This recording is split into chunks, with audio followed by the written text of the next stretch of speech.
E quem achou que a festa de São João em Caratinga iria passar em branco, se enganou. O Instituto Hélio Amaral está organizando uma festividade para celebrar a data especial. 2 fogueiras estão montadas na instituição, esperando a noite do dia 23 de junho chegar. A maior das fogueiras mede aproximados 2 metros de altura. De acordo com Hélio Amaral, o evento acontece há cerca de 15 anos, com o intuito de recuperar tradições que estão sendo esquecidas pelos caratinguenses. A fogueira de São João, ela é tradicional de uma maneira muito especial no leste mineiro. Ainda tem algumas fogueiras sendo acendidas aqui e acolá, mas o Instituto não quer deixar esse esquecimento e por isso faz a fogueira de São João.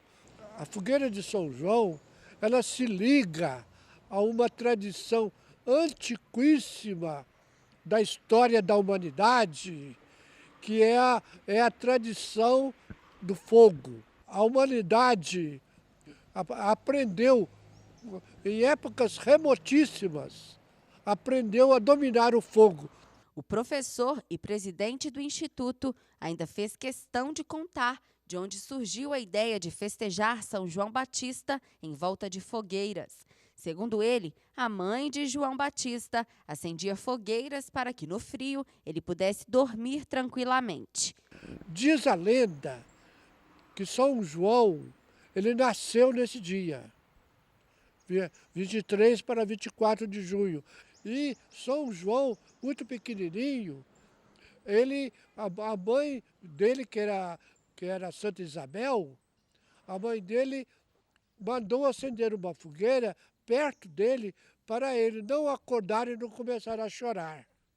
E então, nós fazemos a fogueira de São João na noite de São João para que São João fique acordado e traga bênçãos para Caratinga durante todo o ano. A festa ainda promete apresentações artísticas, como shows e dança da fita. No local serão vendidos caldos e comidas típicas de festa junina. Na medida do possível, nós vamos fornecer a comida típica da região, a preço de barraquinha, de maneira que não vai ser caro. E nós vamos ter conjunto que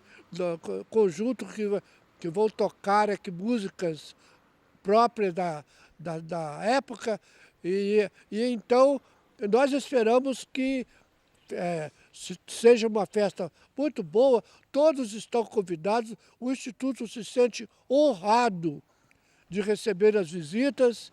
A festividade está prevista para começar às 19 horas e a entrada é franca.